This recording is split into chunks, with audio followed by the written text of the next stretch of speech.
Daf Yomi tractate, Bava Metzia, page 74a, part 3. And just a few words about this daf at a gematriatic level. Bava Metzia in regular Hebrew gematria is 216. So if you add 74, so Bava Metzia, Ayin Daled, would have a value of 290, which is very significant for many reasons. And today is Mother's Day, and as I remember it, back in 1988, I went to see the Lubavitcher Rebbe, and he was known to give out dollars every Sunday. And this is today is Sunday, and the Hebrew gematria of the word dolarim, spelled at Daled, Vav, Lamed, Resh, Yud, Mem, equals in fact 290, which is the exact gematria of today's daf. And it's important for so many reasons, because in 1988, when I was about 9 and a half or so, I went to see Lubavitcher Rebbe, and it was around this time. It might have even been Mother's Day. As I remember, it was in the Omer time of 1988, and he gave me $1, and it was a Sunday. Today is Sunday, and we find ourselves here 36 years later.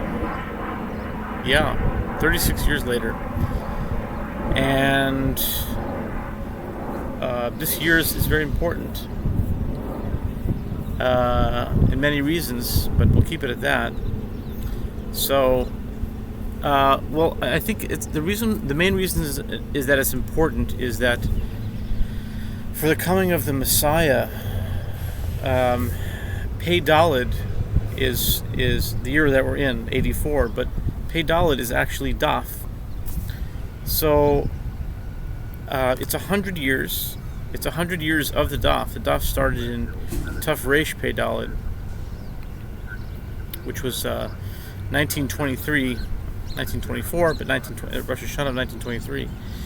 And the reason why that's significant is that it is Dafka on Tuf Shin Pei Daled this year that I started to do the Daf. Pei Daled, Daf, Pei Daled, Daf. And I think that's why it's so significant that 1988 was 36 years ago, and that I got $1 from the Lubavitcher Rebbe exactly 36 years ago. And that's important for the coming of the Messiah, because Messiah in English gematria equals 74, Messiah, which we are today at Daf 74. So all I'm trying to say by all this, by the way, 74 is gematria of gematria. The gematria of gematria is Messiah, which is 74. In English gematria, A equals 1, B equals 2, C equals 3, etc. And so all I'm trying to say here is that everything is mathematically ordained, set up very much. It's very deterministic, and if one would want to seek the truth, one can find it in the numbers. And my theory, my postulate, is that all of these truths are encoded into specifically, not limited to, but specifically the Daf Yomi and Yerushalmi for that matter. But my work is to decode them and to mine them out, as it were, out of the Daf. And so these numbers are just very important. Like the Daf 74 had to be today, Mother's Day. And in 5 days from now, 4.5, whatever you want to call it, Daf 5 days from now, 75, 76, 77, 78, 79, we're going to be on Daf Mother. 79 is Mother, but 79 is also nature. And if you spell 79 is also the word virgin in English gematria. And it's also the word Yeshua, believe it or not.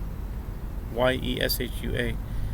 And so I'm trying to find all these things in the numbers. People say, you can do whatever you want with the numbers. You're trying to make something, and you can just make it. It's not really true. If you try to make something silly out of numbers, you can instantly tell that it's silly. But if there is a basic structure to it that you can't go outside of. For example, in English Gematria, the word why is W-H-Y, of course. The question why, what's the reason? Y has a numerical value of 56, but the word because also has the numerical value of 56. So there's a direct relationship between the question and the answer, why and because. You can see that logically. It's like you're not even trying to tweak something. But we'll leave it at that.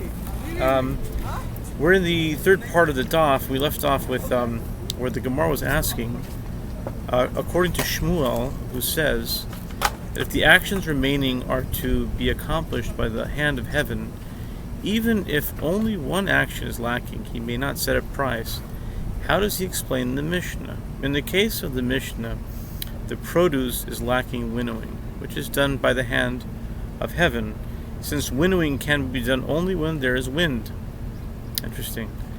They're not focused on the human action of actually shaking it or whatever they do, throwing it up in the air. They say that the wind is the main part. The Gemara answers, it is possible to winnow with sieves when the wind is not blowing. Okay. Although this is done only in exigent circumstances, since it is possible to perform the action entirely by human hands, it is permitted to set a price. The Mishnah teaches that one may set a price for a large basket of grapes. Based on this, the Gemara challenges the opinion of Rav. But there are still several actions that are lacking. Warming in a stack, bringing the grapes to the wine press, treading upon them, and drawing the wine out into the pit where it is stored. The Gemara answers, this can be explained as Rabbi Chia teaches concerning a difficulty raised from the next clause of the Mishnah. That the Mishnah is not discussing setting a price on olives immediately after they were picked, but rather for a stack of warmed olives. Here also, it is speaking about a price for a stack of warmed grapes.